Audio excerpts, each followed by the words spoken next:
Buenas tardes. Buenas tardes. Bienvenidos en nombre de Foro La Región. Es para nosotros, como siempre, un placer recibirles en un nuevo evento, en este caso organizado en colaboración con el Colegio Oficial de Médicos de Orense. Y recordarles que también lo estamos retransmitiendo en directo, en streaming, a través de la página web de la región, laregion.es. Darles especialmente las gracias porque hoy es un día que está haciendo un tiempo extraordinario. El hecho de que estén ustedes aquí y el aforo hasta el punto en que está en este momento quiere decir que el tema es realmente importante y de interés.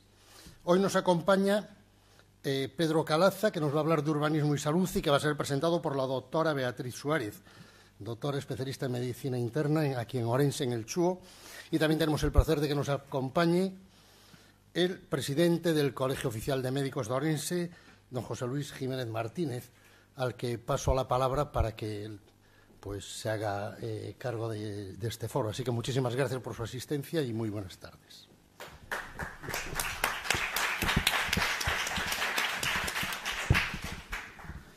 Muchas gracias a Santiago Merral Dulce y a la región por colaborar una vez más con nosotros en este contexto ciudadano en el cual diferentes instituciones o corporaciones de la ciudad nos unimos para debatir juntos, para hablar juntos de cosas que nos interesan. Bienvenidos todos, muchas gracias por vuestra presencia, muchas gracias a los compañeros médicos que están haciendo además el curso, porque hoy finaliza el curso de conocimiento de transversalidad, en el cual todos los años intentamos debatir sobre cuestiones que nos implican como sanitarios, como médicos, pero que también implican a otros profesionales y a otros ciudadanos en general.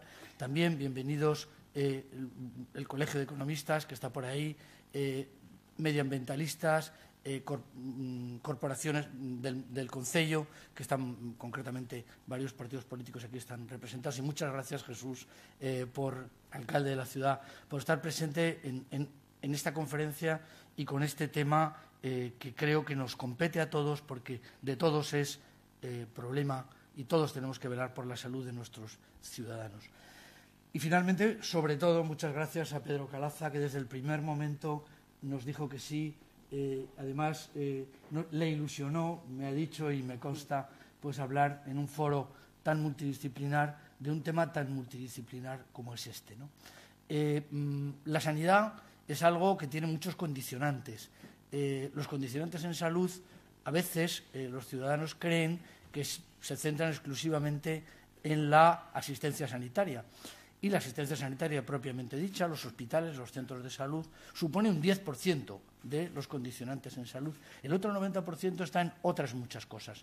Y en otras muchas cosas están las carreteras, están las condiciones higiénicas, están las ciudades, está el urbanismo, está todo este contexto, educación, del que nos gusta hablar y del que nos sentimos también corresponsables. Por eso nos parece que este tema viene como anillo al dedo para algo que se llama así conocimiento y transversalidad. Quiero también dar la bienvenida a todos aquellos que están preocupados por el medio ambiente. Hay personas de la universidad, hay también personas vinculadas a organizaciones que me han entregado una nota en la que dice que protejamos nuestros parques y defendamos nuestra ciudad. Creo que este es un objetivo que también tenemos en el día de hoy. Y por mi parte nada más que, de nuevo, agradeceros que estéis juntos, decir que es muy bueno que nos juntemos y que hablemos. Espero que después en el debate estemos. Se me han olvidado agradecer a algunas asociaciones también de pacientes, etcétera, que están por aquí. Y sin más le voy a dejar la palabra a Beatriz Suárez. Beatriz Suárez es una compañera del Servicio de Medicina Interna, interesada por todo, por la medicina interna y por muchísimas cosas, también por esta. Pedro Calaza es su amigo.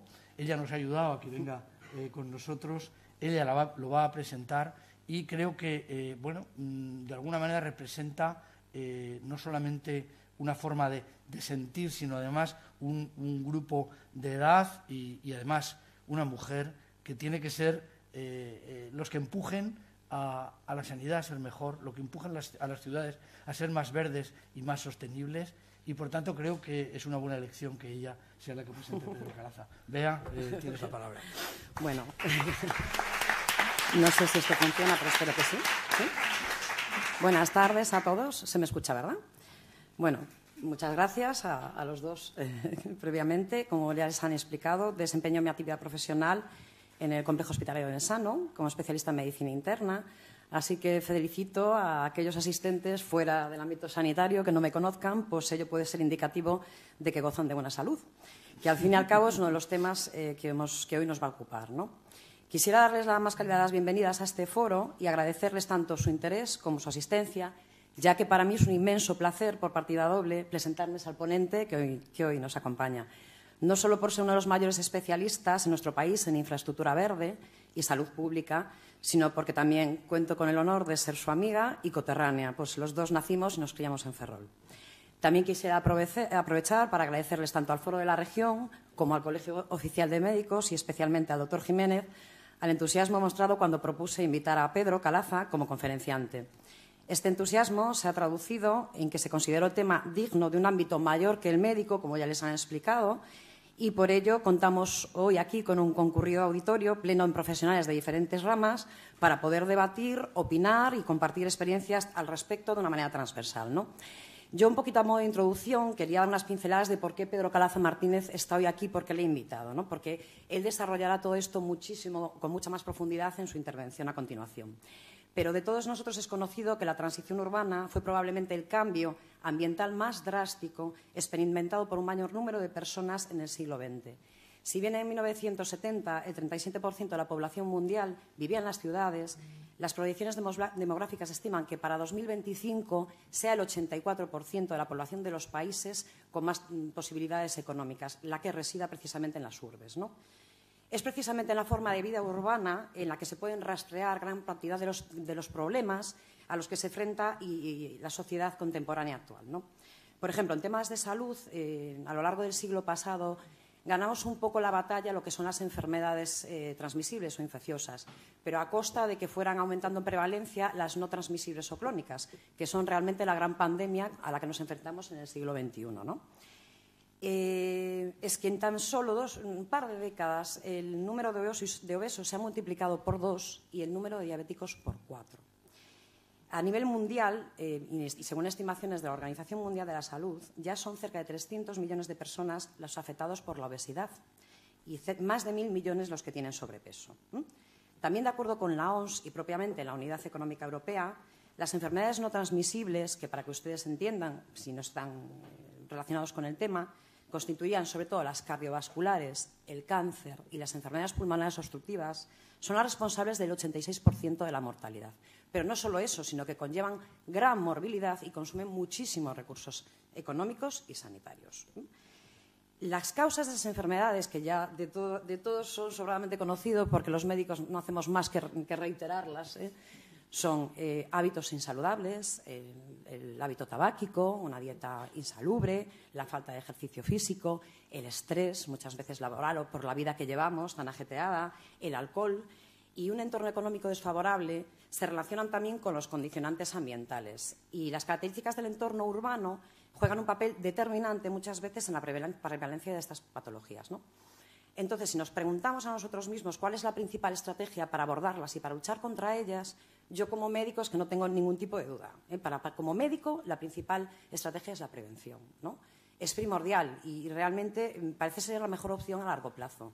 Pero es que de nada nos sirve a las autoridades sanitarias, a los médicos y a los foros médicos insistir en que la ciudadanía lleve unos hábitos de vida que sean saludables, digamos, para evitar que aparezcan los factores de riesgo cardiovasculares o para aplacarlos cuando aparecen, ¿no? Nada nos vale incidir en que no se debe fumar, que se debe reducir el consumo de alcohol, de que se debe mantener el colesterol a raya, de que se debe practicar ejercicio físico a diario, si es posible. ¿De qué nos vale implementar políticas de salud cuando no creamos un entorno físico que nos rodee, que haga que estas recomendaciones se puedan adoptar, se puedan interiorizar y podamos mantener unos hábitos de vida cardiosaludables a lo largo de toda nuestra vida, ¿no?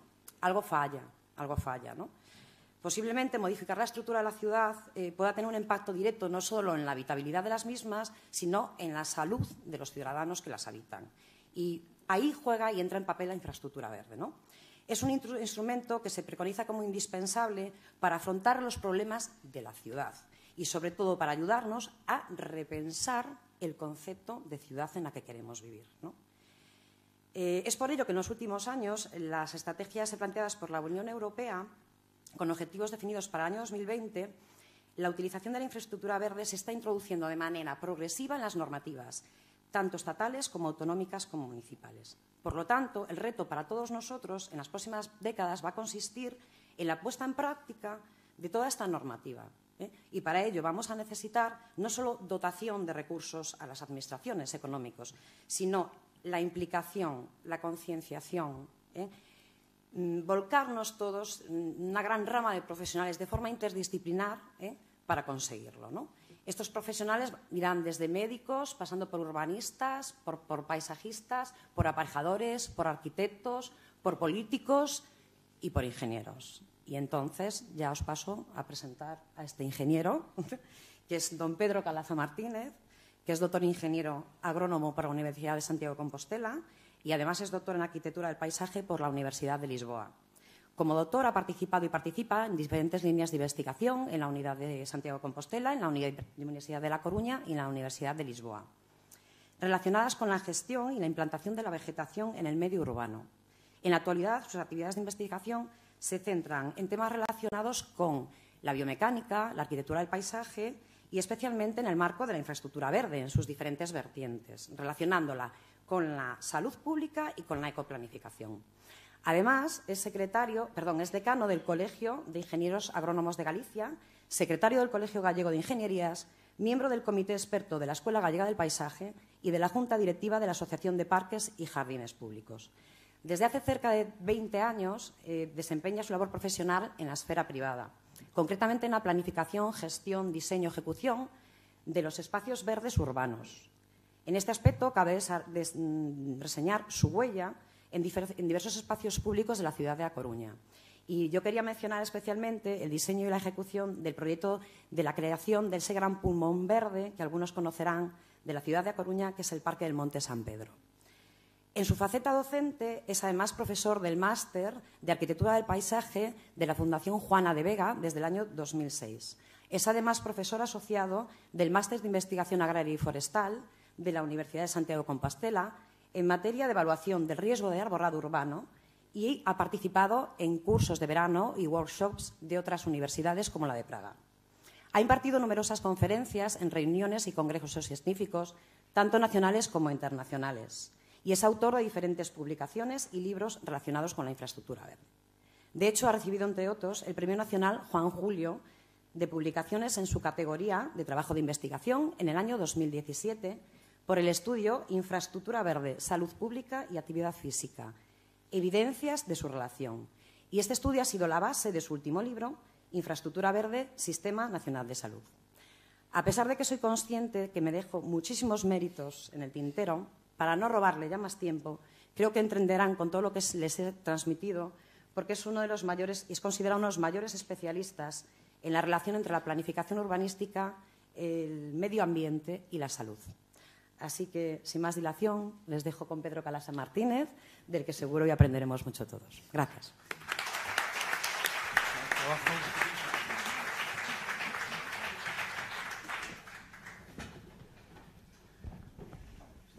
Hola, buenas tardes. ¿Se me escucha? ¿Sí?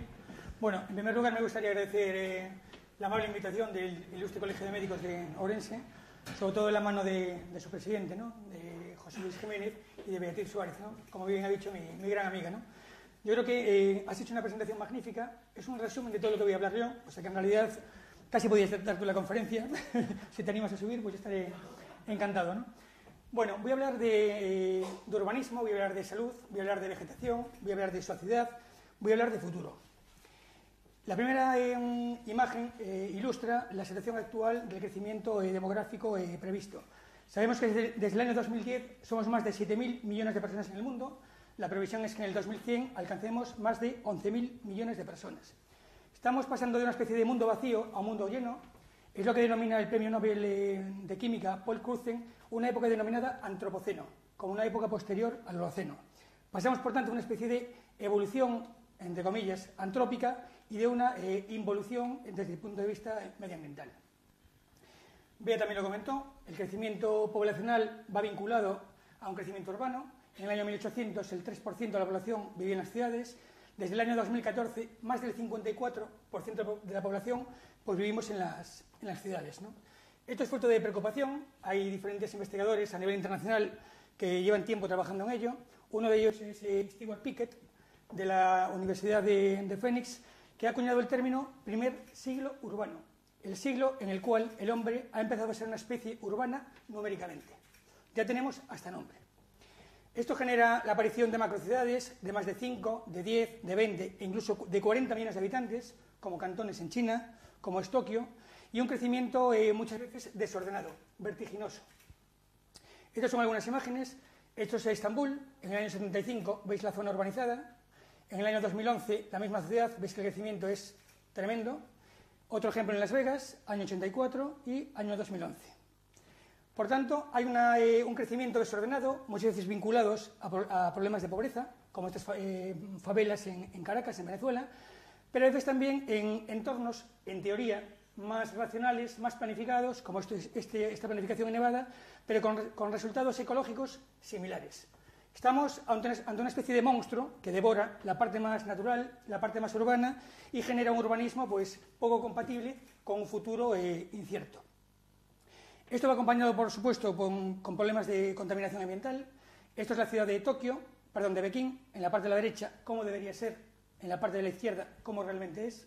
Sabéis que en Madrid cierran al tráfico los coches cada X tiempo por problemas de contaminación. Y también hay otro tipo de problemas vinculados a la planificación urbanística, que es, por ejemplo, el efecto isla de calor, ¿no? Sabéis que en las ciudades hay incluso pues, 7 y 8 grados de diferencia en relación a los ambientes más naturales. Bien, otro problema vinculado con esa planificación es el cambio climático, que genera también problemas de inundaciones, problemas de desastres naturales, y no son solo problemas de índole mecánico o de índole de propiedades, sino también son problemas de índole psicológico muchas veces, ¿no? Por tanto, hay mucha gente que habla hoy en día de smart cities, de ciudades de innovación, de comunicación, que está muy bien, pero realmente una ciudad inteligente debería ser aquella que sabe planificar coherentemente su territorio. Eso es lo que debería ser, en realidad, una ciudad inteligente. Por tanto, tenemos diferentes problemas vinculados a una mala planificación, también debido al cambio climático. Tenemos problemas de diferentes enfermedades que aparecen en las ciudades, respiratorias, coronarias, la incohesión social. Este es Henry Thoreau, no sé si conocéis, el famoso filósofo y escritor norteamericano. Tiene una frase muy buena de lo que es una ciudad. Él dice que una ciudad es sitios donde mucha gente vive junta, pero se siente sola. Es decir, la parte de la incohesión social es también uno de los mayores problemas del siglo XXI. Esto ya lo comentó también un poco Bea, son las causas de muerte del año 2015 a nivel internacional. La mayor parte de las causas son debidas a enfermedades no transmisibles, las denominadas ENTs, y donde aparece de forma explícita la diabetes, ¿no? Con 1,6 millones de muertos a nivel internacional.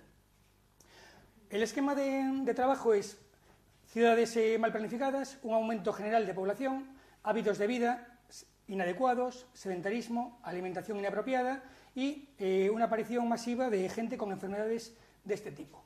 Que, como bien decíamos, es también fumar, es la obesidad y es la diabetes. La Organización Mundial de la Salud lleva tiempo estudiando este tipo de enfermedades. De hecho, dice que hay 3 causas que son las que generan su crecimiento. Una es un exceso de urbanización. Ya tenemos el primer vínculo real entre el urbanismo y la salud. La otra es el envejecimiento poblacional. Y la tercera es la globalización, principalmente porque los hábitos alimenticios están cambiando. Estamos comiendo lo que no deberíamos comer. A nivel internacional, según también datos de la Organización Mundial, el 70%, es decir, 40 millones de personas, se mueren en el mundo debido a este tipo de enfermedades. En España también, en base a estos datos, alcanza el 92%. Por tanto, tenemos un problema terrible, un problema enorme, un problema que ya tiene incluso un plan de acción mundial para prevenir estas enfermedades. Hay un médico de la Organización Mundial de la Salud, que es Chesnov, que dice en relación a este tipo de problema: el mundo se dirige ahora con paso firme hacia el futuro, para afrontar, dice él, el mayor desafío del siglo XXI, y ningún país debe ser dejado atrás. Ahora tenemos un problema importante que podemos solventar cambiando, por ejemplo, la planificación urbana. El año pasado, en el mes de noviembre, hubo una presentación de la FAO en Madrid del estado de seguridad alimentaria y la nutrición en el mundo, donde se puso de manifiesto que el 11% de la población mundial pasa hambre, no es que tenga poco que comer, es que pasa hambre, y que hay también un incremento de personas con una mala alimentación. Eso se traduce en problemas de obesidad. En España, en tan solo 10 años, ha aumentado 5,1 puntos porcentuales el número de obesos. En tan solo 10 años. En Galicia, en particular, tenemos un problema importante. Somos la comunidad autónoma número 1 con gente con sobrepeso y número 2 con gente con obesidad. Hace poco éramos los números 1 de las dos, ahora nos gana Asturias. O sea que nuestra comunidad autónoma es, digamos, la más perjudicada con este tipo de problemas. A los que sois médicos sabréis mejor que yo quién era Marc Lalonde, ¿no? Ministro de Sanidad canadiense de los años 70, que definió la salud como la resultante de la interacción de distintos factores que se interrelacionan con el individuo, ¿no?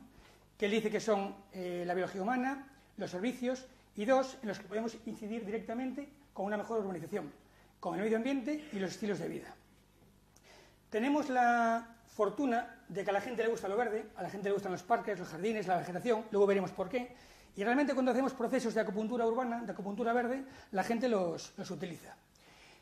Y lo que tenemos que hacer es utilizar esa predilección de utilización de vegetación para eliminar lo que dice el escritor Richard Louv, el desorden de déficit de naturaleza.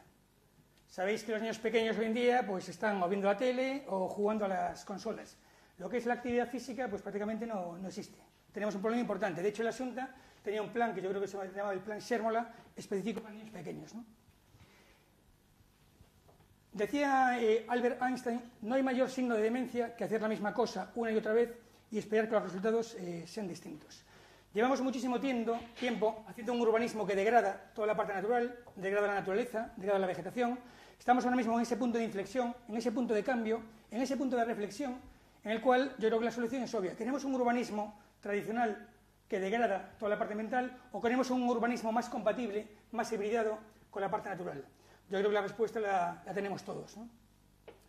Antes, cuando entré, hay una exposición de la Cruz Roja arriba, donde había el cartel de los 17 Objetivos de Desarrollo Sostenible de la ONU.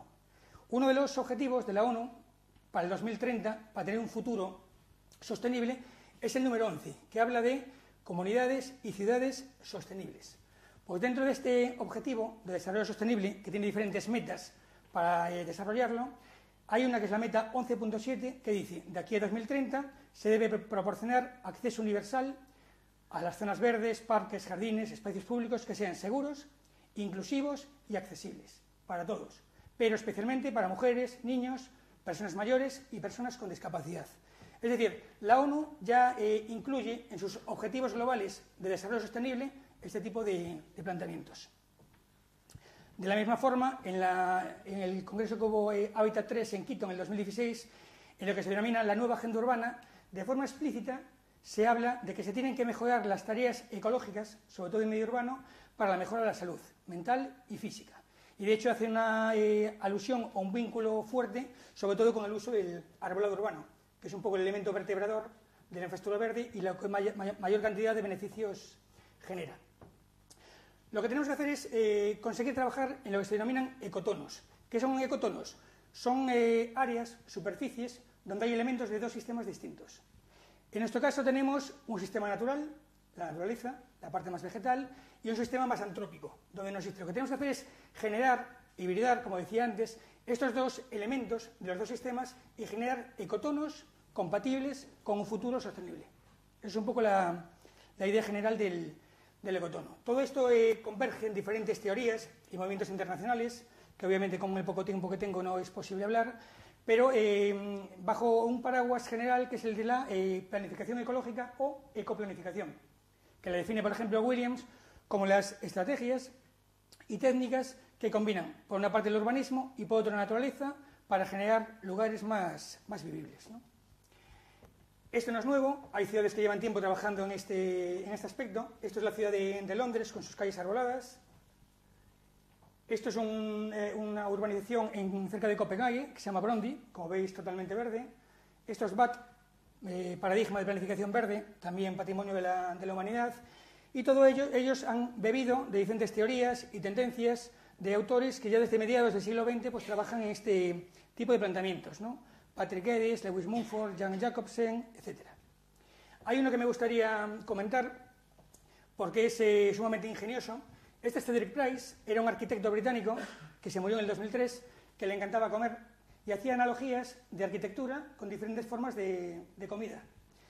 Pues bien, un día estaba en un hotel desayunando unos huevos fritos y se dio cuenta que la forma de la evolución histórica de las ciudades es como tres formas de cocinar huevos. Una ciudad antigua, cerrada sobre sí misma, que es como un huevo cocido, hay una cáscara, hay un cerramiento, por ejemplo como Lugo, no hay contacto de la parte exterior con la parte interior. Con la revolución industrial se rompe ese cascarón y es como un huevo frito, hay más contacto entre la parte más natural y la parte más antrópica. Y él dice que la ciudad moderna, la ciudad del siglo XXI, debería ser una ciudad híbrida, con un huevo roto, en el que hay una hibridación de la parte verde y de la parte más dura. Como veis, es una metáfora infantil, pero bueno, es muy ingeniosa y muy directa, ¿no?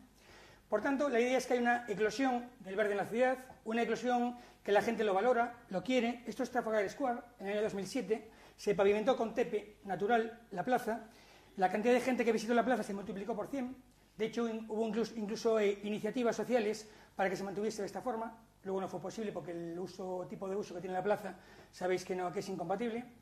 Y lo mismo pasó, por ejemplo, el año pasado, en conmemoración del 400 aniversario de la Plaza Mayor de Madrid, se hizo lo mismo.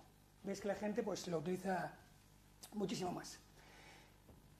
Decía antes que todo el movimiento no solo es praxis profesional, es también justificación académica de diferentes universidades.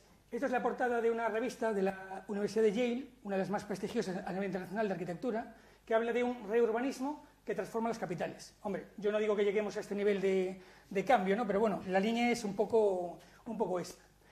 Uno de los movimientos más mediáticos, que fue el que hizo el High Line de Nueva York, que supongo que conoceréis casi todos, es Charles Walheim, el Landscape Urbanism, el urbanismo del paisaje. Hay una frase en el libro del año 2006, en el manifiesto, que dice que el urbanismo del paisaje describe un realineamiento disciplinario actualmente en marcha, bueno, esto ya hace 12 años, en el cual el paisaje sustituye a la arquitectura como el componente básico del urbanismo contemporáneo. Es decir, es una frase con mucha fuerza, es una frase muy potente, pero es una frase que realmente pues, parece que se está llevando a cabo, ¿no? ¿Cómo podemos incidir para cambiar la planificación urbana? Pues podemos incidir desde el punto de vista de arquitectura, con diseños más energéticos, vernáculos, bioclimáticos, con arquitectura del paisaje, parques públicos, jardines, esto es el laberinto del parque que comentaba antes del Parque de San Pedro, o también con nuevos planteamientos de diseño de paisaje urbano, que sería la infraestructura verde que ahora comentaremos, ¿no? Lo que es importante es que no se trata solo de un ornato, no es poner vegetación en la ciudad, tiene que haber movimiento, flujo, dinámica, tiene que haber movimiento de fauna, movimiento de vegetación, etc. Lo importante es converger en esa idea general de lo que es la infraestructura verde. La Unión Europea en el 2013 publicó su estrategia. Todos los países miembros tenemos la obligación este año de publicar la estrategia española, bueno, en este caso, de infraestructura verde, y a partir de este año las comunidades autónomas tienen 3 años para hacer la propia, y después los ayuntamientos. España está a punto de publicarla, la de Galicia, yo trabajo en un grupo de investigación que estamos haciéndola, probablemente pues, va a esperar a que haya la estatal para que sea coherente con la nacional, ¿no? Y os preguntaréis, ¿qué es la infraestructura verde? Bueno, de forma así directa, es como el positivo y negativo de una foto. Todo aquello en una ciudad que no está construido, que no tiene aceras, que no tiene edificios, todo lo verde formaría parte de esa infraestructura verde, ¿no?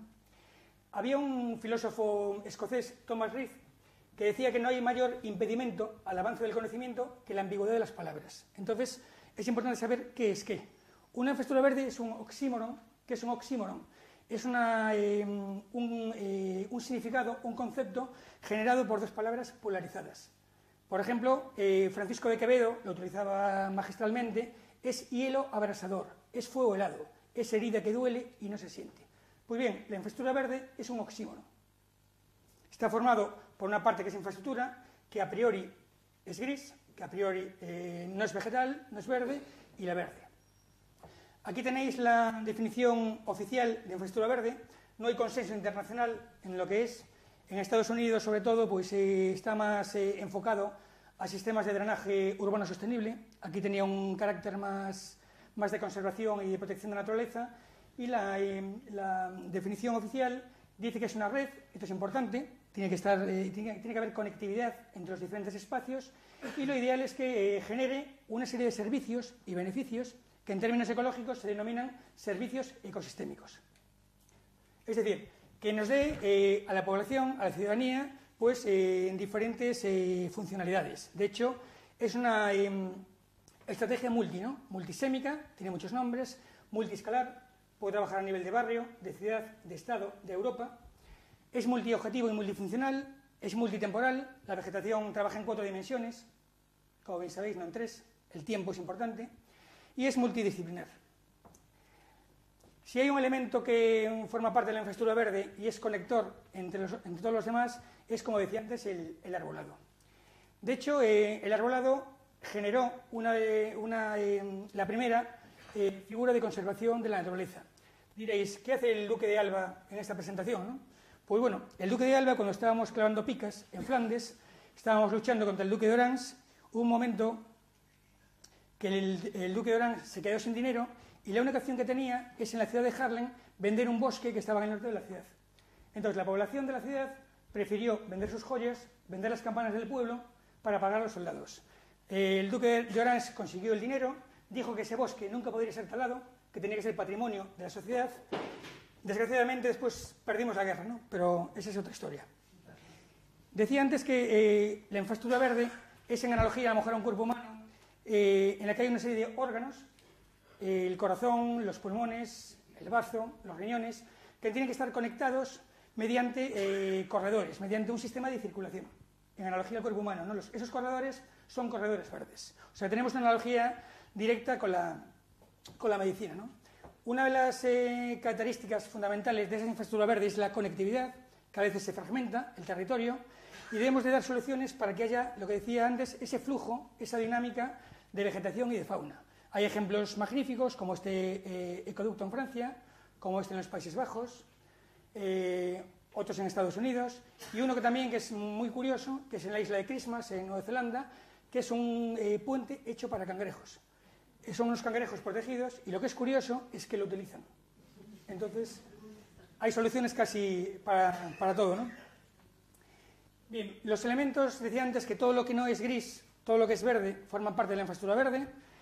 Los bosques naturales, la agricultura extensiva, como estos campos de arroz en China, la agricultura más intensiva, maíz, vertederos recuperados, como este en Cataluña, el Parque de San Pedro, que también comentaba antes Bea, los espejos de agua, esto es un río en Colorado, la jardinería vertical, tan de moda por el francés Patrick Blanc, y sobre todo esos diseños urbanos de parques grandes interconectados con corredores.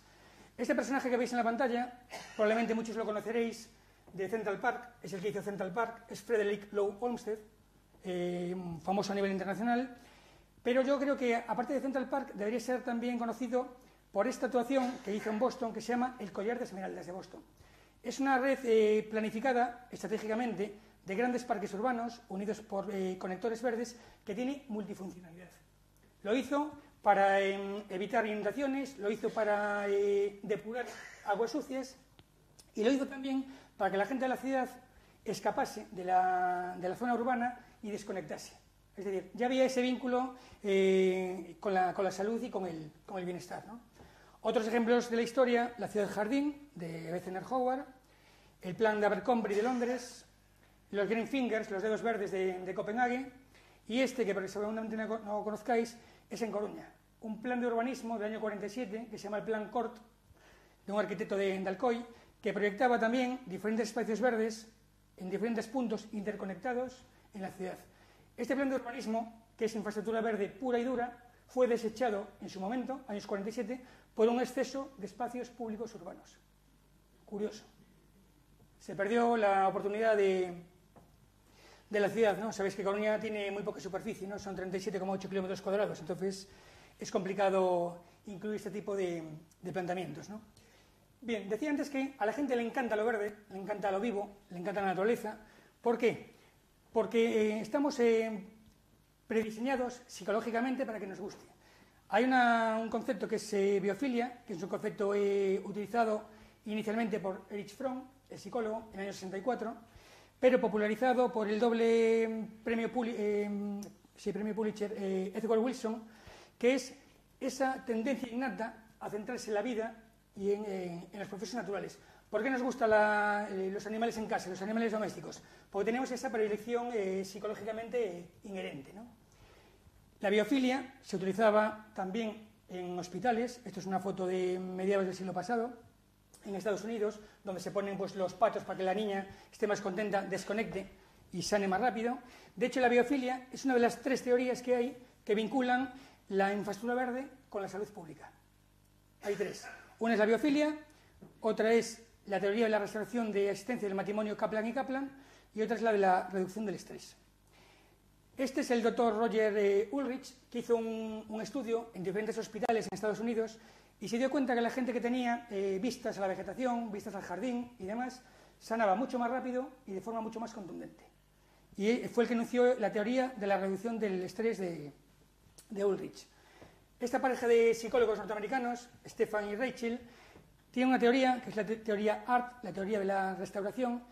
Ellos dicen que cuando estamos saturados psicológicamente, por ejemplo, estamos estudiando cálculo vectorial y llevamos 10 días preparando un examen, llega un momento en que tenemos que restaurar, tenemos que desconectar.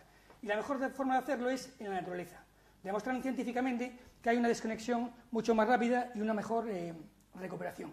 Por tanto, la lectura es rápida y es directa. Hay que exponerse a la naturaleza. Quizás no de esta manera, pero bueno, sí es un poco la idea, ¿no?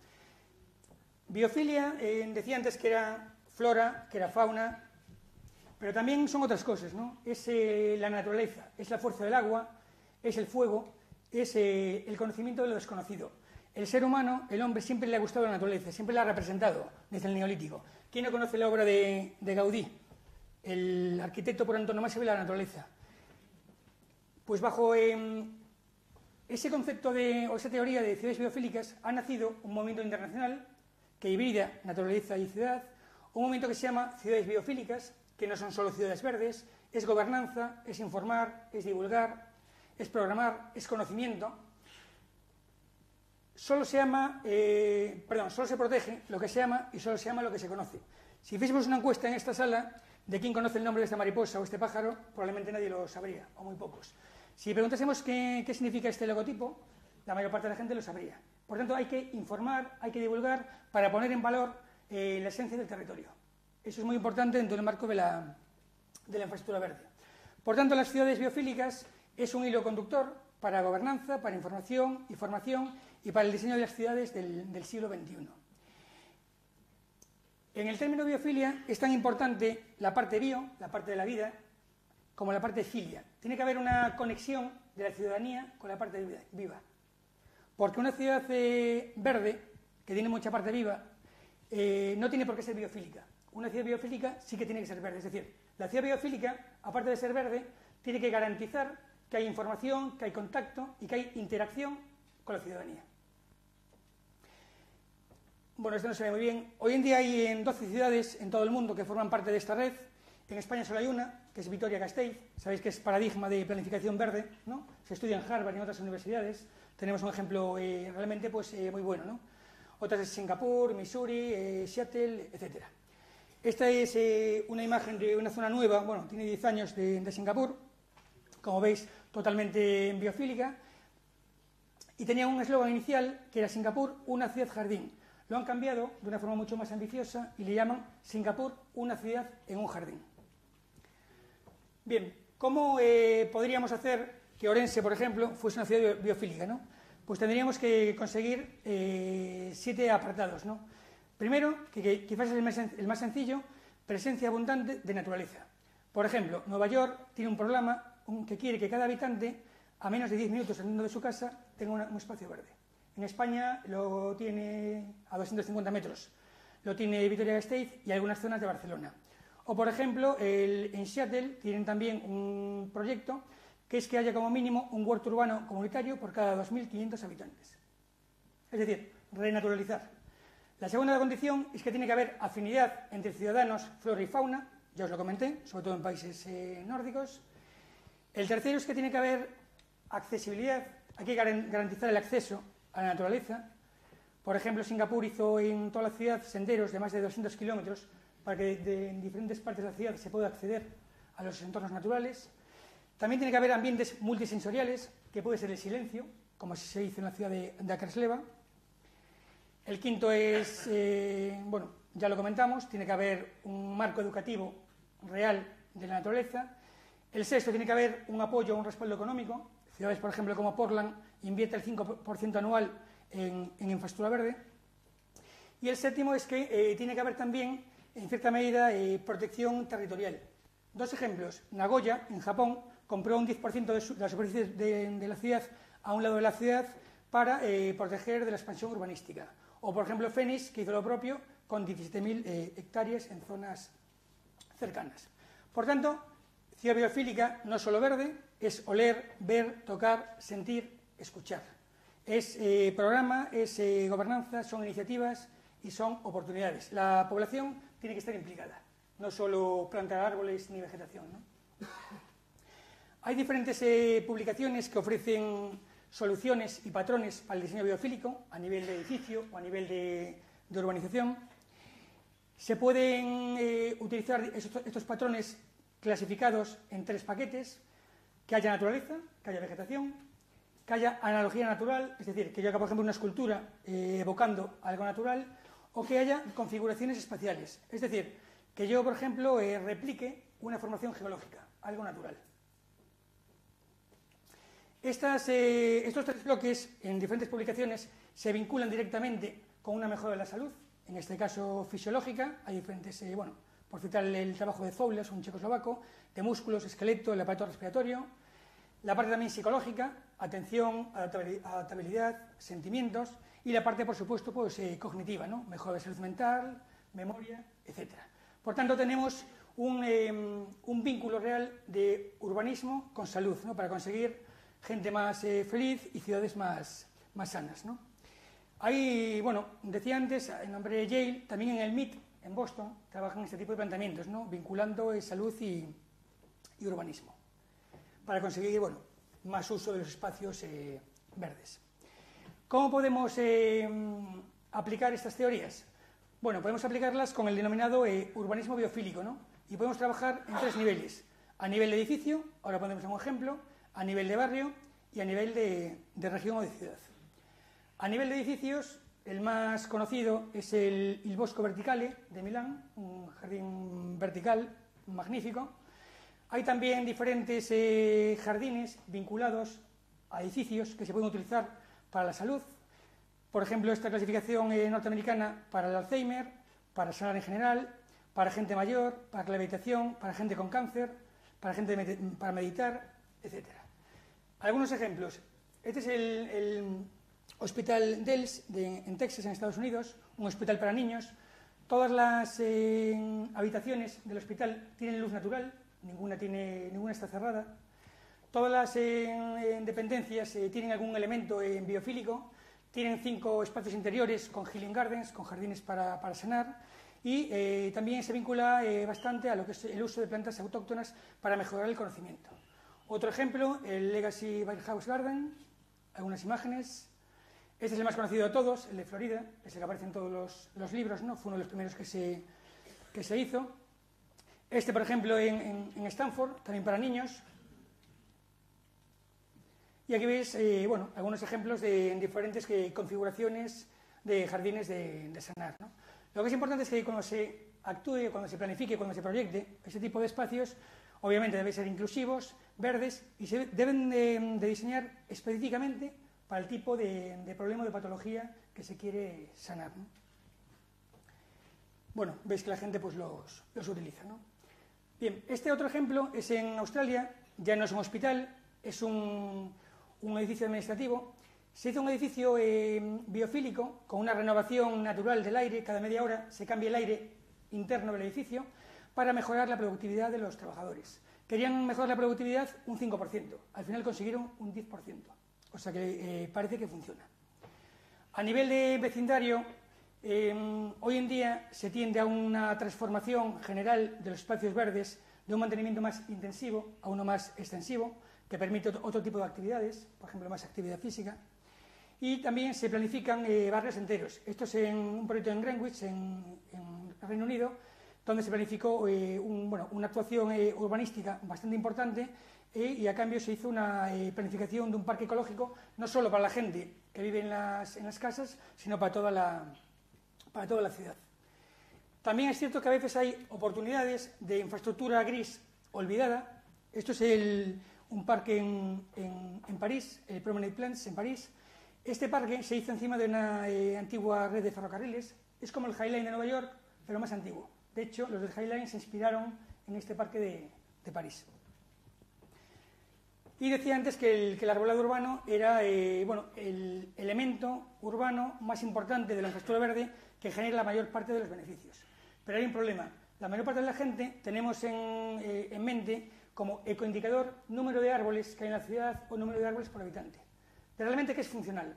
¿El número de árboles o el número de hojas? El número de hojas. Lo que interesa realmente son árboles con un volumen importante de hojas. Por eso el parámetro de referencia de número de árboles ha cambiado. Ahora es el FCC, la proyección de caída cubierta, es decir, la proyección de copa de los árboles, de la vegetación, en relación a la superficie total de la ciudad. Y en Estados Unidos, Pittsburgh 42%, Austin 37%, Washington 36%, y Toronto tiene ahora mismo un 17% y espera conseguir un 30 o un 40%. Este es el indicador, ¿no? Y después, a nivel de ciudad biofílica, el ejemplo que vimos antes de Singapur, ¿no? Bien, antes comenté esas evocaciones geológicas de la naturaleza.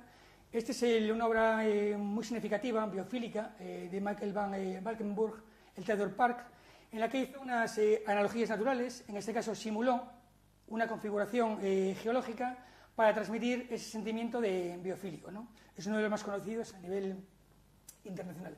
No sé cómo voy de tiempo. Muy bien. Sí, estupendo. Otra experiencia muy significativa es en Friburgo. Friburgo tiene una zona que no permiten pasar los coches, pero lo bueno de la ciudad de Friburgo es que se ha diseñado de tal manera que permite que el viento que viene de la Selva Negra entre en la ciudad. La gente puede oler naturaleza, puede oler a la Selva Negra. También esta ciudad es famosa por diseñar un sistema de drenaje sostenible del agua de lluvia, generando pequeños canales que sirven también para los niños o para otro tipo de actividades. Bien, en el marco internacional hay muchísimas experiencias, muchísimos ejemplos. Milwaukee, por ejemplo, está creando bolsillos verdes, o sea, pocket gardens, pequeños parques. San Francisco está cambiando un sistema legal para permitir que se hagan parques y jardines en zonas donde antes no se podía hacer. Portland, Pittsburgh, Singapur, etc. Hay uno que es muy significativo. Esto, como veis, es una ciudad verde, por lo menos es verde, biofílica no lo sé, pero verde seguro. Es Hamburgo. En Hamburgo quieren dar un paso más allá. Quieren que toda la ciudad, en los próximos 15 o 20 años, sea o peatonal o para bicicleta, que no entren los coches. También quieren que sea la primera ciudad que sea una zona verde, es decir, que no sea una ciudad, que sea una zona verde.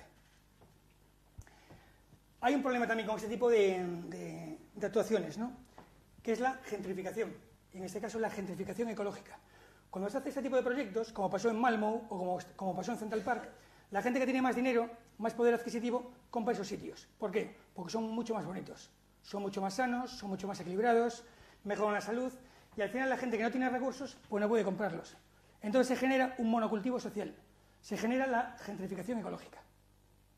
Eso hay que tenerlo en cuenta a la hora de planificar coherentemente los barrios o las ciudades y permitir que haya más mezcla de estratos sociales, no solo de edades, sino también económicos. Bien, para que esto funcione, tienen que apoyarnos los 4 pilares que pongo en pantalla. La parte política, administrativa. Si no hay un apoyo y un respaldo institucional, administrativo, no hacemos nada. La parte social, las ONGs, personas, asociaciones, yo creo que eso lo tenemos bastante ganado. La parte científica, pues yo también estoy aquí, esa transversalidad o tangencialidad de algunas disciplinas, ¿no? La parte de arquitectura, la parte de ingeniería, la parte, por supuesto, de medicina, de sociología, de biología. Todos debemos trabajar y respaldar con evidencias científicas lo que se plantea. No es un tema baladí, es un tema de realidad y con contraste, con respaldo científico. Y por último, la parte profesional. El profesional que diseña las ciudades o los barrios, los arquitectos, los ingenieros, deben ser conocedores de este cambio de paradigma que nos obliga a Europa en cierta medida y cambiar la forma de hacer las ciudades. En el tiempo que me queda voy a poner algún ejemplo de esa vinculación más directa con la salud, ya que estoy en un foro de médicos, pues me permitís la osadía de hablar un poco de salud, ¿no? Decíamos antes que la infraestructura verde era multifuncional,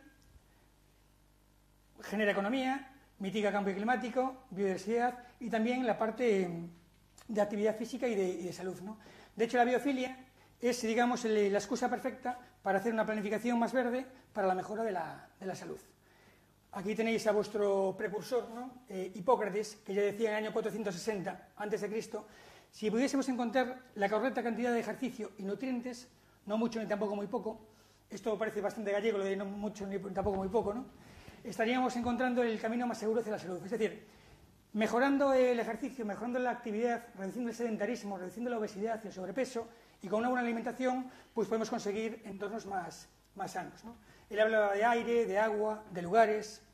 Recuperamos el medio ambiente y los estilos de vida de Marc Lalonde. Y algún ejemplo internacional. Este es David Hume, un filósofo escocés de principios de 1700. Tenía muchos problemas de salud y fue la persona el inductor de la creación del primer camino público en Gran Bretaña. De hecho, todavía existe. Él lo que quiso es, cerca de Edimburgo, hacer unos caminos para que la gente caminase, para que la gente mejorase su salud. Un poco desde el punto de vista egoísta, porque estaba enfermo, pero lo consiguió y todavía existe. Otro ejemplo significativo, este es Jon Snow, no es el de Juego de Tronos, es Jon Snow, el padre de la epidemiología, ¿no? El que relacionó directamente el cólera con diferentes aspectos medioambientales, en este caso con fuentes en el Reino Unido. Y por supuesto Rudolf Virchow, para muchos el padre de la patología, que él decía que la medicina es una ciencia social y la política no es más que medicina a gran escala, es decir, ya se hablaba de transversalidad en cierta medida, ¿no? Bien, a nivel internacional decía que cada día hay más papers científicos que relacionan este tipo de estudios. Recuperamos mi esquema inicial del problema que había. Sabemos que hay evidencias científicas que vinculan la mitigación o reducción de enfermedades NT con el uso de infraestructura verde. También hay evidencias científicas que vinculan la actividad física con las NTs, pero sin embargo la parte central, el cierre del triángulo, está menos explorada, ¿no? Y es realmente donde estoy yo trabajando. En cerrar este triángulo e intentar en cierta medida evidenciar científicamente esta relación, ¿no? La Unión Europea en el año 2003 recomendó que en todas las ciudades todos los habitantes deberían tener a menos de 300 metros de su casa una zona de verde de más de 5.000 metros cuadrados para hacer ejercicio físico. Sin comentarios. ¿Por qué? Porque hacer ejercicio físico y desconectar es muy importante. Esto lo hacían muy bien los dos señores que veis en pantalla. A este a lo mejor lo reconocéis, seguro que sí, es Einstein. Y este es menos conocido, este es Kurt Gödel, era un matemático, quizás uno de los mejores matemáticos del mundo, y fue el que demostró matemáticamente la existencia de Dios. Pues bien, Kurt Gödel tenía problemas mentales, era una persona muy obsesionada, ¿no?, con las matemáticas, y todos los días Einstein lo iba a buscar para desconectar y para pasear en bosques y dar caminos, ¿no? Caminar. Bien, dos pinceladas solo a un estudio que yo desarrollé en la ciudad de La Coruña, en el que trabajé con sociólogos, con arquitectos, para buscar una relación real entre la urbanización y la salud. Lo que hice fue dividir la ciudad en 8 apartados, en 8 partes, cada una distinta, con diferente densidad de población, con diferente equipamiento de espacios verdes, y hice 500 encuestas con diferentes estratos de población. El caso es que hay una relación directa entre mayor cantidad de urbanización, menor cantidad de espacios verdes. La gente, primero, dice que su salud autopercibida es mucho peor. Eso en relación a la encuesta europea de salud, las preguntas que vienen tipo, ¿no? También dicen que sus niveles de actividad física son menores, es decir, menos espacios verdes, menos actividad física. Y también dicen que consumen muchos más medicamentos. Por tanto, sí hay una relación directa que vincula salud con urbanismo. Y ya estoy acabando. En la FAO, sabéis que depende de la ONU, tiene un gran número de publicaciones. El año pasado sacó una que se llama de bosques urbanos y periurbanos, directrices de trabajo. Para la FAO los bosques urbanos no son los bosques que conocemos habitualmente, es todo. Son parques, son jardines, son jardines verticales, arbolado viario, hay como 5 tipologías, ¿no? Es decir, no solo el parque que conocemos, como esto es en Vitoria, es también vegetación urbana, el bosco vertical de Milano, que como bien sabéis es un guiño al bosco de Lucca, ¿no? Otra ciudad italiana, y todo ello para poner de manifiesto realmente los beneficios que genera el arbolado, ¿no? Da carácter a la ciudad, cambio climático, mitigar el efecto de calor, etc. El más directo es el estético. Todos percibimos realmente una calle con árboles que una calle sin árboles. La transmisión de la escala con los edificios se pierde. Pues son elementos fundamentales. Pues bien, la FAO y otros investigadores pusieron de manifiesto que cuantos más árboles hay en una ciudad, la gente tiene menos depresión, hace más actividad física, tiene menos ansiedad. Hay uno que bueno, es un poco atípico, desarrollado en Toronto, que dice que si tú tienes delante de tu casa como mínimo 10 árboles, tu sentimiento de bienestar es como si ganases otras 10.000 libras más al año. Bueno, yo a lo mejor preferiría las 10.000 libras, eso ya depende de cada uno, ¿no? La Fundación Británica del Corazón lleva más de 15 años trabajando con gente de la universidad para potenciar el uso de los bosques urbanos y periurbanos y buscando evidencias científicas, físicas, psicológicas y de bienestar social, ¿no? Bueno, hay diferentes ejemplos que no voy a incluir, simplemente que sepáis que la infraestructura verde es gratis, es capaz de absorber a muchísima gente, la gente cuando va está más tiempo, hay más cohesión social, la gente va con amigos, con familiares, con vecinos, hay que prescribir infraestructura verde, generar hospitales para niños con ese tipo de planteamientos. En los niños en particular, pues mejora el desarrollo de la atención, por ejemplo. También, bueno, otros ejemplos dice que sentarse en una habitación con vistas a espacios verdes promueve una bajada más rápida de la presión diastólica de la sangre. Eso seguro está genial. Eso ya... Bien, algún ejemplo internacional, estos bosques en Finlandia, con algún guiño también a la etnografía del sitio, etc. Esto es una guardería en Londres, que fue Premio Nacional de Innovación este año. Es una guardería para niños entre 3 y 5 años en los que todos los días del año, todos están fuera de la escuela.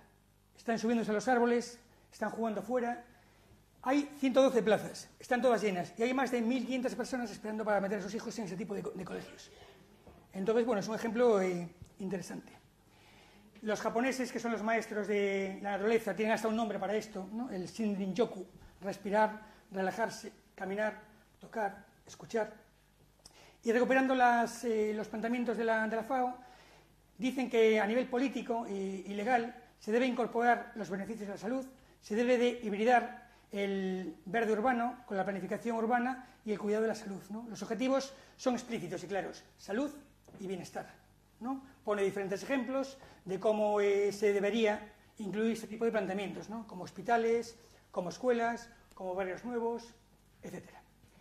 De hecho, de las 5 tipologías que decía antes que tiene la FAO de bosques urbanos, su relación con la salud y el bienestar es la máxima. En cualquiera de las 5 categorías se alcanza el máximo beneficio. Esto es un tema hoy en día muy importante a nivel internacional. Hay incluso universidades como esta de Bolonia que tiene programas de doctorado entre salud, seguridad y el sistema verde, la infraestructura verde. Aquí, por ejemplo, ahora mismo, esto lo cogí ayer o anteayer, hay 3 plazas para quien quiera hacer el doctorado en la Universidad de Bolonia para trabajar en ese tipo de planteamientos, ¿no? Y ahora voy a hablar una pequeña pincelada, 3 minutos, del dinero, del bill metal. Si realmente en la infraestructura verde mejora la salud, yo voy a tener un ahorro. ¿Un ahorro por qué? Voy a tener un ahorro de menor asistencia médica, voy a tener un ahorro de menos consumo de medicamentos y voy a tener un ahorro de menos bajas y absentismo laboral. Entonces, en principio o a priori, debería haber un ahorro. Esto está siendo estudiado, por ejemplo, en Filadelfia, dice que las zonas verdes revierten en salud pública 69,4 millones de dólares por año. En los países holandeses, en los Países Bajos, hablan de 65 millones de euros al año. En el Reino Unido, también esto es una noticia de hace nada, no sé por aquí la fecha, del 7 de mayo, hablan de 111 millones de libras al año. Y también, por ejemplo, en el Reino Unido han estudiado el coste de la inactividad física, que hablan de 8,2 mil millones de libras, ¿no? Ellos dicen que hay que hacer prescripciones verdes, aquí hay tantos médicos que me encantaría que así se hiciese, y ellos ponen de manifiesto que después de 6 y 8 meses de esa prescripción, el 46% de los pacientes habían perdido peso y hacían más actividad física y se encontraban más sanos. Hay de hecho incluso una propuesta norteamericana de que si realmente la infraestructura verde limpia el aire, lo enfría, reduce el impacto durante las olas de calor, genera un ahorro económico al servicio de salud. En el servicio de salud, los que toman las decisiones deberían de gestionar los recursos para invertir en infraestructura verde, ¿por qué no? Queda ahí encima de la mesa. Por tanto, ya para acabar, la lectura es invertir en infraestructura verde, invertir en planificación ecológica, invertir y potenciar la actividad física desde el plano médico. La planificación ecológica, diseñada para potenciar el atractivo y la actividad física, sobre todo en zonas muy densas, es una solución idónea para las urbes del siglo XXI, ¿no? Podemos decirlo más alto, pero no más claro. ¿A quién no le gustaría trabajar en esta oficina que hay en Madrid de arquitectura? Magnífica. Decía Sir Francis Bacon, si uno comienza con certezas, terminará con dudas, mas si acepta empezar con dudas, llegará a terminar con certezas. Hemos empezado con muchísimas dudas, haciendo mal las cosas, sobre todo a nivel de planificación territorial, pero creo que tenemos el conocimiento, la evidencia y la realidad de cambiar las cosas y hacerlas un poco mejor. Muchas gracias.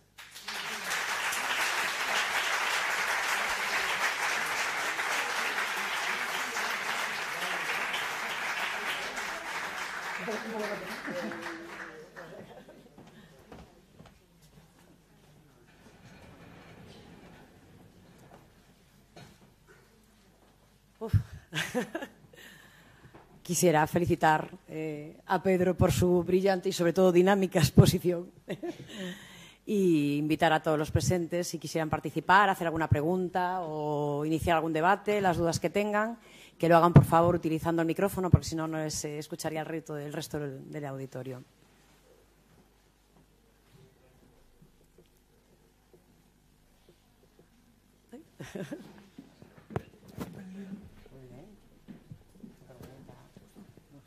Bueno, por supuesto felicitarte porque ha sido una delicia, ha sido muy divertido y por estas maravillosas diapositivas que nos han puesto, ¿no? Que bueno, me dan una envidia a los que nos pasamos la vida con el PowerPoint, tener a alguien que nos enseñe así de verde, ¿no? No sé, a ver, por abrir un poco, se pueden preguntar muchísimas cosas, ¿no? Algunas relacionadas con la salud y otras no relacionadas con la salud, ¿no? Pero yo me pregunto, ¿qué podemos hacer en las ciudades que han perdido sus oportunidades o gran parte de sus oportunidades?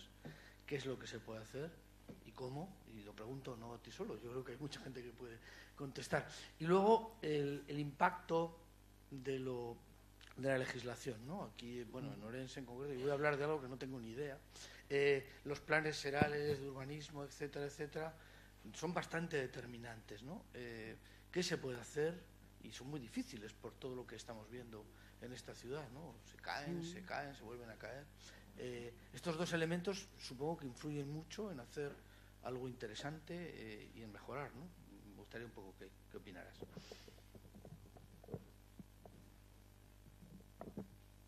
¿Quiere contestarle a que mejor, no? Pruebo a hacerlo yo. A ver, desde el punto de vista de integración de ese tipo de planteamientos en ciudades ya construidas o ciudades muy densas, sí hay opciones a microescala. Obviamente no vamos a deshacer las ciudades, ¿no? Pero, por ejemplo, hay espacios de oportunidad.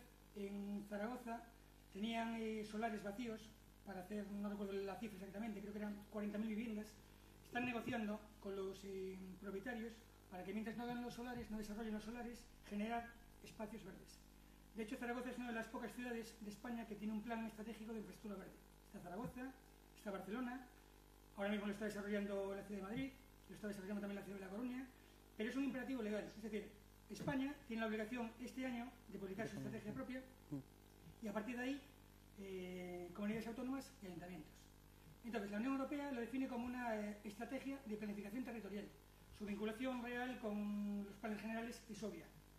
En alguna reunión que hemos tenido en el IET, en el Instituto de Estudios del Territorio, que es el que lleva el desarrollo de la infraestructura verde gallega y de La Coruña, se habló en diferentes ocasiones, y yo creo que hay que ir por ahí, que tiene que haber una vinculación real, una suturación, una superposición, no sé en qué medida ni a qué escala, entre la estrategia de infraestructura verde estatal, regional y municipal en los planes de urbanismo. De hecho, a lo mejor se me ocurre que dentro de 10 años, por decir algo, los planes de urbanismo deberían estar en consonancia con esa estrategia territorial. Es decir, que fuese un poco supra plan de urbanismo. Es un poco la idea, mi idea y la de muchos otros, pero bueno, hay que ver cómo acaba, ¿no? También es cierto que la Unión Europea ofrece muchas ayudas, los proyectos EDUSI, ¿no? Muy vinculados al medio ambiente, muy vinculados a la integración de planteamientos de medio ambiente, de planteamientos de vegetación en las ciudades, son una oportunidad buena. Un ejemplo bueno, por ejemplo, de ciudades ya construidas, hay en Estados Unidos hay una asociación, una alianza, que es la Clean Water Alliance, que es la que gestiona el agua de todo Estados Unidos. Entonces, sabéis que el agua, cuando el suelo está impermeable, hay que mandarlo a tuberías, las tuberías a depuradoras, y cuesta X. La idea es que hacer que el agua entre en el ciclo natural, haciendo los pavimentos permeables. Entonces, hace 3 años estuve en Turín en unas conferencias, comí con una persona de esta asociación, y me dijo que lo que van a hacer en Estados Unidos es utilizar el dinero. ¿Y cómo? Yo tengo, por ejemplo, un establecimiento y tengo un parking público en el que hay 20 plazas de coches, el sitio está impermeabilizado, entonces yo pago al año por impuestos pues 20 euros por metro cuadrado. A partir del año que viene, él va a cambiar la normativa y va a decir, si sigue impermeabilizado el suelo, usted va a pagar 100 euros metro cuadrado. Entonces, el propietario, por sí mismo, va a romper el suelo, va a hacerlo más permeable, va a hacer que el agua entre en su ciclo natural, va a haber un ahorro del dimensionamiento de las tuberías, un ahorro de los gastos de depuración, etcétera, etcétera, etcétera. Es decir, no son solo soluciones verdes, son soluciones múltiples, ¿no? Como es, por ejemplo, la gestión de aguas y tormenta. No sé si te contesté más o menos. Bueno, y perdón porque sí es cierto que hablo un poco rápido a veces y siempre suelo pedir disculpas al principio, esta vez se me olvidó. Vale, muchas gracias. Esto es costumbre. Siempre que habla el presidente, después le secundamos a alguien del colegio, ¿no? Y, bueno, muchas gracias por la exposición, que además ha sido tan dinámica que nos has propuesto un ejercicio mental impresionante, ¿no? Con lo cual, doblemente gracias por la exposición, ¿no? Redundando un poco en lo que dice Chechu, porque al final las cosas hay que concretarlas, ¿no? En Orense, como muchas ciudades, pero en Orense concretamente, creo que llevamos 15 años discutiendo sobre un plan de ordenación urbana que no damos aprobado, cuya madre del cordero es la edificabilidad. Quizás, después de escuchar lo que nos has expuesto, y dado que está el alcalde, concejales, técnicos del ayuntamiento, políticos varios, gente sensata de la ciudad y ciudadanos en general, quizás será el momento de darle una vuelta al Plan General de Ordenación Urbana y, en vez de la edificabilidad, pues hablar de la biofilia y que girase el Plan de Ordenación Urbana, que aún no está consensuado ni aprobado, en torno a esa historia. Seguro que tú estarías dispuesto a ayudarnos, ¿verdad que sí? Encantado. Me quedo hoy aquí a dormir, mañana por la mañana a primera hora estoy en el ayuntamiento. No, a ver, sí es cierto que podría ser una buena oportunidad, ¿no? En el marco internacional, en el año 84, la ciudad de Berlín era una ciudad deprimida, una ciudad con mucha parte impermeabilizada, y se inventó un factor que es el área de factor de biotopo, que es un factor para cuantificar numéricamente el rendimiento ecológico. Y obligaba, cuando había una edificación, cuando había un plan de urbanismo en una zona en concreto, a obtener una puntuación mínima. Y esa puntuación mínima se obtenía con un catálogo de soluciones verdes, año 84. En el año 2001, la ciudad de Malmö, en Suecia, copió el sistema de biotopo de Berlín, diseñó uno que es el Space Green Factor, se sigue aplicando. En el año 2007, Seattle, en Estados Unidos, copió el Space Green Factor de Malmö y se aplica en Portland, en Milwaukee y en 1000 sitios. Creo que en España no se ha aplicado nunca. Se podría diseñar ad hoc un poco, ¿no? Un poco en función del contexto y de nuestra singularidad propia, cultural y social, un tipo de sistema parecido y podría tener cierto éxito. Pero bueno, yo encantado de tu comentario. ¿El micrófono? Sí, no creo que sea necesario. Tengo el Chorro voz. Chorro voz. Yo, solo una aclaración, porque se ha hablado y podemos compartir muchas cosas. No creo que el problema del plan urbano de Ourense sea la edificabilidad. Muchas veces se cuestiona la edificabilidad en altura para liberar precisamente suelo y muchas veces entramos en críticas. Por tanto, fijaros, el plan del año 2003, si no me equivoco, contemplaba casi 50.000 viviendas. Ese plan es el que cae y actualmente estamos hablando del nuevo plan de 22.000-23.000, o sea, se reduce 10 años después a una estimación mucho más real que la que era en el año 2003, el plan famoso que cayó hace una serie de años, ¿no? Por una sentencia judicial.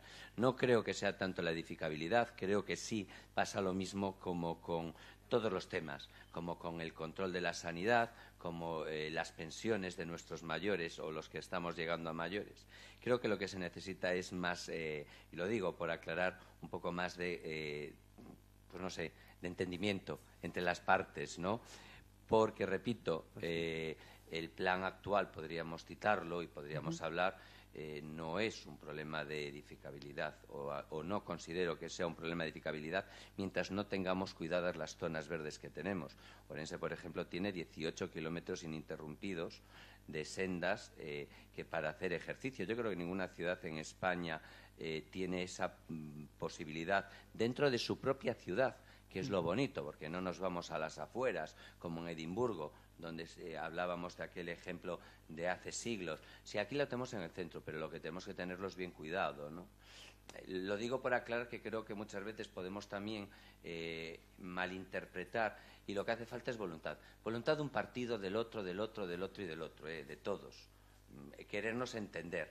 Cuando no nos queremos entender, los planes no salen, ¿no? No solo en esta ciudad, sino en muchas partes de España, planes que caen a los 8 años de estar vigentes, a los 10. O sea, bueno, también es cierto que ante un plan se presentan miles de demandas, porque se presentan y cualquiera de ellas puede ser susceptible que un juez le dé la razón y puede caer, como recientemente cayó el de Vigo, 8 años después de estar en marcha, que hay un plan. O sea, es decir, que es algo, por desgracia, frecuente. Por desgracia, repito, ¿no? Lo cual no estoy aplaudiendo la labor de las administraciones políticas o de lo que es la administración política en este caso. Muchísimas gracias. Bueno, yo al... Ay, sí. Esto no funciona. A mí no me funciona esto.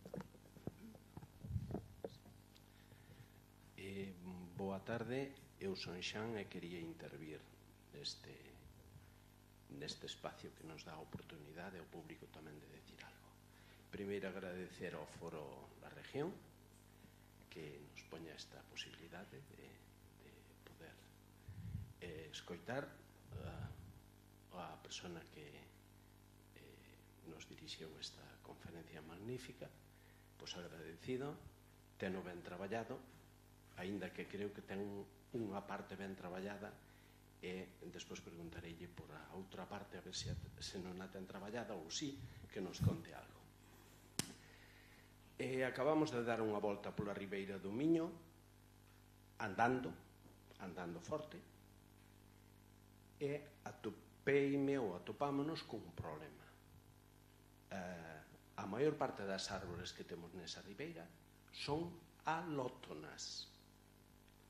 Cando vostede falou aí de que as árbores, dando explicación en algún dos espacios ou en algún dos diaporamas das fotografías que nos presentou, as árbores deben ser autóctonas.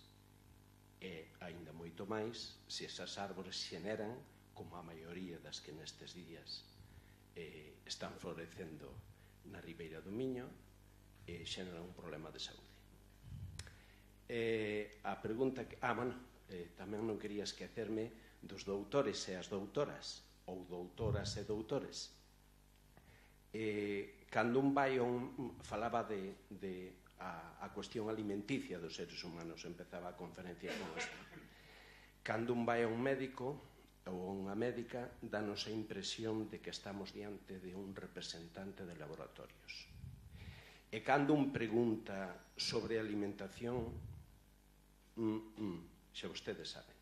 Entón é unha crítica aos doutores, non unha crítica baleira, senón unha crítica para que, por favor, é fundamental.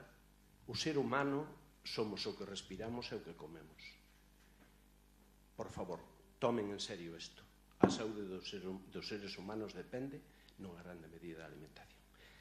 Para non estenderme máis, a pregunta a respecto de como se pode encarar a arquitectura nun espacio onde vivamos. Hai unha parte fundamental, estamos nunha provincia magnífica para iso. Que pasa coa arquitectura que se estende no territorio? Que pasa coa arquitectura que leva feita desde fai centos de anos e agora está no medio dos silveiros? E isto non é por casualidade. Entón, que nos pode falar vostede de Ourense? Como expandir a cidade? Moitas grazas. Bueno, son dos preguntas en vez de una, ¿no? La de los árboles, que voy a contestarla, y luego la otra, ¿no? A ver, sí es cierto que el uso de árboles autóctonos es el mejor a priori. ¿Qué pasa? Que hay diferentes problemas. Un problema importante es el cambio climático. En muchos países, por ejemplo en Estados Unidos, se están haciendo simulaciones de cambio de vegetación, porque la vegetación de las zonas más cálidas está desplazando a las zonas más frías. Entonces, hay que hacer una previsión de ese cambio climático a 30 años. También lo está haciendo, por ejemplo, Toronto. Hay también otro problema. Antes comenté que la infraestructura verde genera servicios que se llaman servicios ecosistémicos. Cada árbol tiene unos servicios diferentes. Y hay también lo que se llaman los diservicios. Por ejemplo, el polen. Tú puedes tener un árbol autóctono magnífico que puede generar problemas a la salud. Entonces, yo creo que en la medida de lo posible, utilizar árboles autóctonos está muy bien, siempre y cuando sea la mejor opción. Pero a lo mejor hay mejores opciones, depende del contexto. Yo creo que es un poco distinto, ¿no? En cuanto al crecimiento urbano y la existencia de construcciones o de etnografía y abandonada, el Instituto de Estudios de Territorio lleva tiempo haciendo el catálogo de paisajes, no sé si lo conocéis. Es un catálogo donde se definen exactamente las unidades de paisaje de Galicia y donde la idea fundamental es ponerlo en valor. Dentro de ese paisaje, en términos generales, obviamente están las construcciones. Entonces, el punto de vista del IET, mi punto de vista, yo creo que el de todos, es recuperarlas. Recuperar la esencia, la cultura, el patrimonio y la etnografía. Es como debería ser. No sé si es la respuesta que... No. Quería que se ganara algo mayor, eso es obvio que acaba de decir. No, es obvio, pero se está haciendo. Pero, eso lleva obvio 50 años. ¿Cómo se puede hacer? Bueno, están haciendo los catálogos. No, están haciendo los catálogos. En los catálogos, obviamente, se hacen los inventarios. Dentro de los inventarios se identifican los elementos clave. Y entiendo que habrá una línea de ayudas o estrategia desde el punto de vista regional. No sé cómo llegará. Lo desconozco porque hoy en día no existe. Pero bueno, está ahí la idea.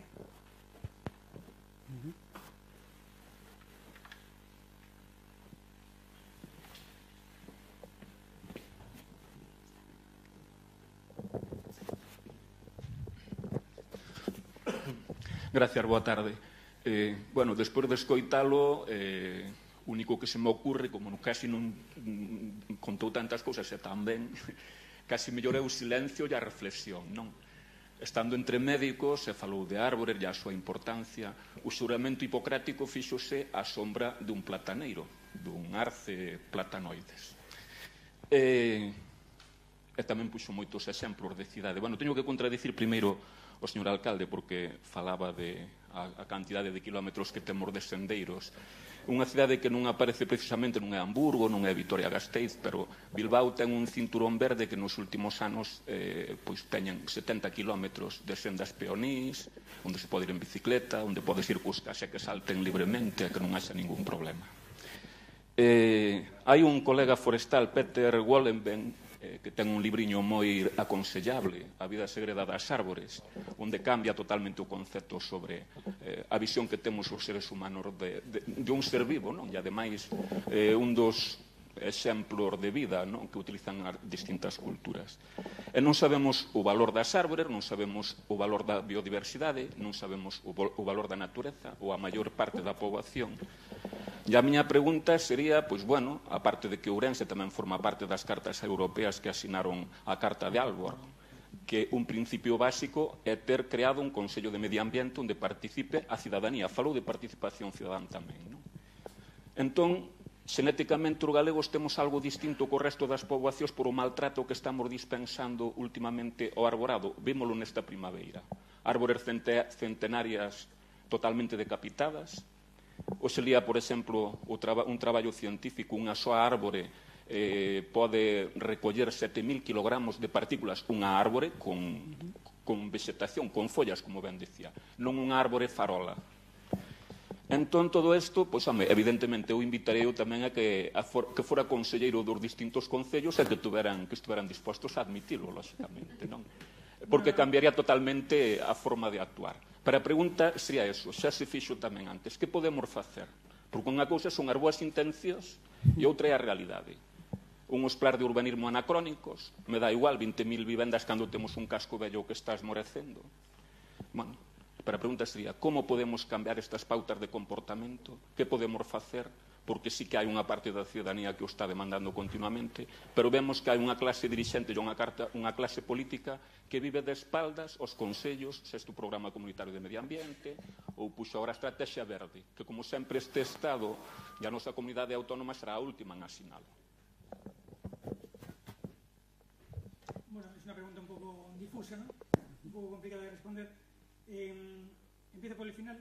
Esta comunidad autónoma no va a ser la última en hacer la estrategia regional. De hecho, es la segunda que lo tiene más avanzado, después de Valencia, quiero recordar. O sea que, bueno, en ese sentido sí que se ha trabajado mucho y bien. El día 21, el lunes que viene, hay un acto en el Parque de San Pedro, precisamente, en Coruña, donde va la consejera de Ordenación del Territorio, donde va la directora del IET y donde se va a hacer una exposición pública de esa estrategia gallega de infraestructura verde y también de la estrategia de la corona, digamos, de la ciudad de La Coruña, ¿no? Son 30 ayuntamientos. Entonces, en Galicia se está trabajando y bien el tema. De hecho, la directora del IET, Inés Santé, es un poco la inductora, la que empuja este tipo de ideas, ¿no? El maltrato vegetal es un mal generalizado español. Hace 2 semanas estuve en Tenerife dando una conferencia, me llamaron precisamente para lo mismo, ¿no? Para intentar convencer de por qué allí tenían un maltrato generalizado con el arbolado. No es un tema de aquí ni de otros sitios. Es lo que decíamos antes, ¿no? Una falta de conocimiento, de saber qué tipo de beneficio genera. Hoy en día hay sistemas que que permiten cuantificar económicamente los servicios ecosistémicos del arbolado. Un árbol grande pues genera al año, no sé, $60, $70 de beneficios. Si el coste de mantenimiento son 20, tenemos ahí una ganancia económica, ¿no? Yo creo que es un tema antes comentaba el alcalde, de buscar puntos de entendimiento, ¿no? Hay que hablar, hay que colaborar. Yo creo que este tipo de planteamientos o trabajamos todos, como yo bien decía, la sociedad, los políticos, la praxis, o esto no funciona. Hay que buscar puntos de contacto, de entendimiento, de reflexión y de diálogo. Es un poco la idea. Suena un poco superficial, pero es que es así, es la única forma de hacerlo. Sí, yo, bueno, felicitarte primero por la magnífica charla de la que hemos disfrutado, y abundando un poco en lo que estamos hablando, yo creo que es fundamental que los ciudadanos nos creamos todo esto de lo que estamos hablando y que de una vez por todas empecemos a entender que realmente las ciudades no las tenemos que construir o no las tienen que construir aquellos que las venden. Las ciudades las han de construir aquellos que las disfrutamos y que las vivimos y estamos en ellas.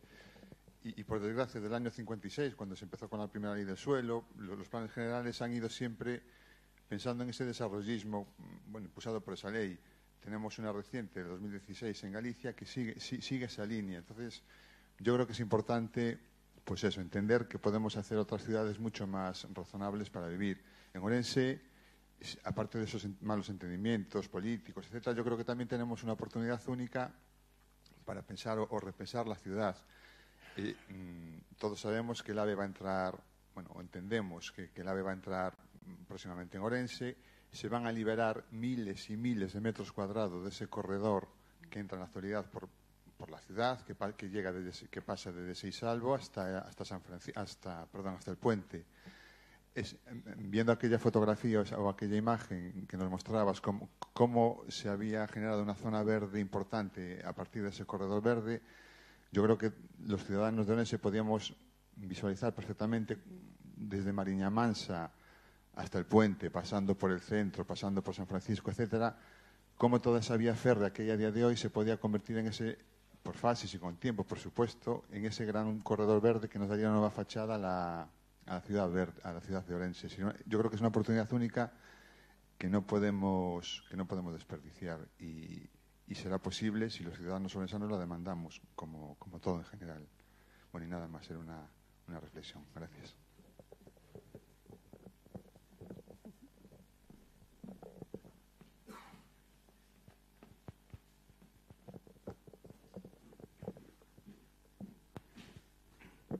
Un poquito en la misma línea y también por alusiones antes, ¿no? Un poco al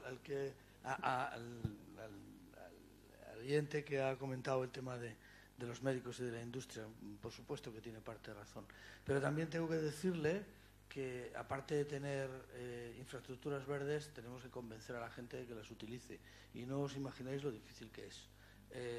Los que atendemos pacientes día a día, este discurso está continuamente en nuestra boca, bajar peso, etcétera, etcétera, y es difícil porque esto que está contando Pedro es un cambio contracultural. Creo que esto es un cambio cultural porque todas las tendencias van a lo contrario, y de ahí el incremento de la obesidad, enorme problema en nuestra comunidad y en nuestro entorno, que además afecta no solamente a las personas mayores, que ya es grave, sino también a los niños, ¿no? Yo creo que es un aspecto en el que ahí tenemos un elemento de colaboración enorme, ¿no? Y en cuanto a la colaboración, yo siempre lo digo y tengo que aprovechar este foro para hacerlo, ¿no? En el tema de salud y condicionantes de salud, que como tú muy bien has dicho, pues la mayor parte no son los hospitales ni estas cosas, sino es todo esto, ¿no? En España funcionamos mucho, en Galicia por supuesto también, en compartimentos estancos, ¿no? Como que los sanitarios estamos a lo sanitario, los concellos hacen, bueno, pues hablan de concellos saludables, etcétera, etcétera, y hacen sus cosas, pero como si cada uno estuviera a una moto distinta, ¿no? Cuando realmente el problema es un problema que tenemos que abordar conjuntamente. Y hay cosas para trabajar en esto. Los planes de salud, alcalde, es un tema bien importante, ¿no? Yo creo que se han hecho, pero se han quedado en el papel y se han quedado en los cajones, ¿no? El plan de salud es un documento muy, muy importante que abarcaría todas estas cosas en una ciudad en la cual estaríamos todos, los profesionales, como tú has comentado, y que, a ver, el tema es que no fuera solamente que legisláramos de tal manera, y ahora que parece que se pretende hacerlo, que no sea solamente una serie de recomendaciones, sino que exista una serie de obligaciones legales y normativas que hagan que todos tengamos que pasar por esto. Y también los ciudadanos, ¿eh? Los ciudadanos tienen la tendencia, por eso digo que es un cambio contracultural, a trasladar sus problemas de salud a los demás, cuando son suyos. Si están gordos es porque están gordos y tienen que adelgazar. A ver, dicho todo esto, de acuerdo con el compañero que antes ha hablado, ¿no?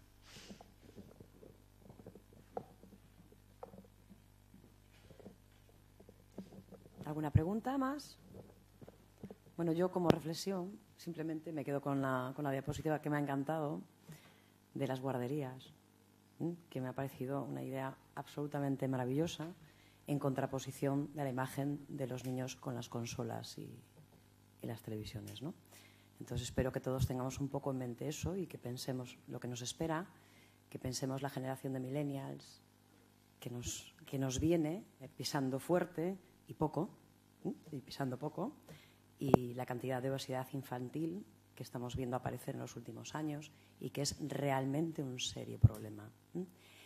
Nosotros siempre podemos dar unas indicaciones y unas pautas de cómo alimentarse, pero también está en mano, sobre todo de los padres de las criaturas en general, ayudarles a seguir esas recomendaciones, y también de las políticas y autoridades sanitarias para intentar pues otras medidas, como reducir el consumo de refrescos y bebidas azucaradas y muchísimas cosas más. Yo creo que no solo nos compete a los médicos ni a las pastillas de los farmacéuticos, sino a todos transversalmente, como empezamos este debate, ¿no?